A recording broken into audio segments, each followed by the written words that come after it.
I'm Gail. Standing in the washroom of the factory, I locked myself in a stall, finally allowing the overwhelming relief to wash over me. The bonus was coming, and my daughter's surgery could finally happen. Everything was going to be okay. But it wasn't always this way. I've been working at Orion Industries for 6 years as a senior operations coordinator. It's a job that doesn't get much credit, but I'm the one who keeps the production floor running smoothly. When machines break down, suppliers are angry, or materials don't arrive, I'm the one they call. I'm not the smartest or the most educated, but I'm reliable. My daughter, Lily, is 9 years old. She's the light of my life. Her father, David, left us when she was 3. One day, he just walked out and never came back, leaving me to raise her on my own. 3 months ago, Lily started complaining about pain in her leg. We saw doctor after doctor, and finally, a specialist told us she needed surgery soon. The surgery wasn't cheap, and I didn't have enough savings. My only hope was my yearly bonus, which was guaranteed in writing. But then, my boss, Eric, dropped the bombshell. He sat behind his polished wooden desk, not even bothering to look at me as he said, "Your yearly bonus is frozen indefinitely. You're lucky we're keeping you here at all. It's a company-wide decision, nothing personal." I felt something crack inside me, like a delicate glass that's about to shatter. My hands clenched into fists, and I struggled to keep my composure. I knew Lily's surgery was at stake, but I didn't want to show my desperation to this cold-hearted man. I simply replied, "Understood. Thank you for letting me know." Eric looked up, a surprised expression on his face, probably expecting me to break down or plead. Instead, he just gave me a small, condescending nod and went back to shuffling papers. I walked out of his office and headed straight for the washroom. I needed a moment to breathe, to process what had just happened. As I stared at my reflection in the mirror, I realized that Eric had no idea how much I meant to this company. He had been at Orion for only 2 years, getting the job through connections. He drove a luxury sports car and wore expensive suits, but he didn't understand the day-to-day operations. He treated the people who actually made the company work like they were mere cogs in the machine. I thought about the 3 people who were crucial to keeping Orion running: Henry, Gina, and Joe. Henry is the factory supervisor. He's 63 years old and has been at Orion for 25 years. He started as a line worker when the factory was half its current size. He knows every machine, every process, and every shortcut by heart. When something goes wrong, Henry knows how to fix it. He has a gentle soul and genuinely cares about the workers under him. Eric treats Henry like he's invisible, never asking for his opinion or giving him the respect he deserves. I've worked closely with Henry since I started at Orion. He's been a mentor to me, teaching me everything I know about the factory floor. Gina doesn't work for Orion, but she's the delivery manager at Jupiter Metals, our biggest supplier. They provide 90% of our raw materials. Without them, production would grind to a halt. I've worked with Gina for 4 years. We've built a strong relationship based on trust and reliability. I always make sure she gets accurate information and solve any problems quickly. She trusts me, not Orion, and definitely not Eric. Joe is the union representative for all the workers at Orion. He takes his job seriously, always advocating for the rights and safety of the employees. Eric hates the union, thinking it's a waste of time. But Joe and I have a mutual respect. We may not always agree, but we find a way to work together. That night, after putting Lily to bed, I sat in the kitchen, sipping a cold cup of coffee. I thought about my options. I could look for another job, but that would take time and Lily needed the surgery soon. I could try to borrow money, but I didn't have many people I could turn to. I could beg Eric to change his mind, but I knew that would be useless. Or I could do something else, something risky. I thought about Lily's innocent face, her big eyes filled with pain, and I made a decision. I would use my relationships with Henry, Gina, and Joe to my advantage. On Saturday morning, I woke up early. Lily was still sleeping soundly. I made myself a cup of tea and sat with my phone, staring at it for a long time. What I was about to do felt like stepping into the unknown, with no turning back.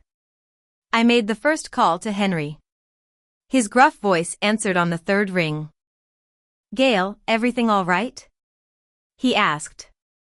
"I need to talk to you in person. Can we meet somewhere?" I said. After a moment's pause, he agreed. "There's a diner near the old mill. Give me an hour." When I arrived at the diner, Henry was already there, sitting in a corner booth, sipping a cup of coffee. He looked at me, his eyes full of concern. "You look like you've seen a ghost, Gail." I took a deep breath and said, "Eric froze my bonus. And I think he's planning to bring in cheaper workers soon. He thinks the current team, especially people like you, is too expensive." Henry's face darkened. "How soon?" he asked. "I'm not sure, but it could be in the next few months," I replied. In truth, I had only overheard Eric mention it in passing once, but I knew it was enough to plant a seed of fear. Henry sat in silence for a while, then said, "I've given 25 years to this place. I taught those machines how to work. I guess I'm just old news now." I didn't say anything, letting him process the information. Finally, he looked at me and said, "Thank you for telling me, Gail." With that, he got up and left. I sat there, my hands shaking. 1 down, 2 to go. Reaching Gina was more difficult. I called her 3 times before she finally picked up. "Gail, this is a surprise." "What's so important?" she asked. "I think Orion owes Jupiter Metals more money than you realize." "Eric has been hiding the real payment situation," I said. Gina was silent for a moment, then said, "I'll look into it. But if you're right, we'll need immediate payment." I knew I was stretching the truth, but I also knew there had been some payment delays. I just exaggerated them to make it seem more serious. The next day, I met Gina at a quiet cafe near the industrial park. She was sitting at a table, looking at me seriously. I checked the records. "You were right. The payments are months behind. We can't keep supplying you if this continues." I said, "I think you should ask for immediate payment, all of it. Before it gets worse." Gina nodded. "I'll do just that." Lastly, I met Joe at a park early on Monday morning. "You sounded serious on the phone, Gail," he said as I sat down on the bench next to him. "Remember last year when Eric promised to improve the safety equipment on the factory floor?" I asked. "Of course," he replied. "Did he ever follow through?" I questioned. Joe frowned. "He showed us a plan, but I'm not sure if the money was actually allocated." I said, "I think you should check the budget. There might not be any money set aside for it. And if you bring in an outside inspection, they'll find a lot of violations." Joe stood up, starting to pace. "If I file a formal complaint, it could shut down production." I said, "I know, but the workers' safety is at stake, and Eric promised to fix it and did nothing." Joe looked at me and said, "I'll file the complaint today." On Monday at work, things seemed normal at first. I went about my usual tasks, but I could feel the storm brewing. Around 10 a.m. Henry didn't show up. No one knew where he was. By noon, production had slowed significantly because the workers didn't know how to handle the machines without his guidance. In the afternoon, a group from Jupiter Metals arrived at the gates, demanding immediate payment. Eric was called to a meeting, and I could see the panic on his face. While this was happening, Joe filed his formal complaint with the labor board. By Tuesday, the inspectors were at the factory. I watched as they walked around, pointing at safety hazards and writing things down. Eric was trying to explain, but his words fell flat. The production floor was a mess, running at less than 30% capacity. On Wednesday, Jupiter Metals made it official: no more deliveries until full payment was received. The factory had enough materials for maybe a couple of days, but with the slow production, it was a ticking time bomb. Eric was called into a long meeting with the owners. When he came out, he looked like a defeated man. He gathered his things and left without a word. On Thursday, a new manager from another branch was brought in. She was clearly overwhelmed by the chaos. Henry finally contacted Joe, saying he was retiring early. The news spread like wildfire through the factory. Everyone was shocked, angry, and scared. By Friday afternoon, the announcement came. Eric was being reassigned to a small office in a remote location. It was a humiliating demotion. I heard the news as I was organizing some files. I just nodded and kept working. A little later, someone from the administrative section came to find me. "Gail, the owners want to see you." My heart skipped a beat. I thought they had figured out what I had done. But when I entered the room, the owners were sitting at a table, looking at me with a mix of gratitude and respect. The older owner, Mr. Thompson, said, "We've been reviewing what happened this week. Your bonus has been released, plus an additional amount for the distress. It will be in your account by Monday. And we're offering you a promotion to operations manager. You'll report directly to us." I was stunned. This wasn't what I expected. I asked if I could try to get Henry back. Mr. Thompson said they had tried, but Henry refused. "But I think I might be able to convince him," I said. The owners agreed to give it a try. Over the weekend, I took Lily to the park, and we had ice cream.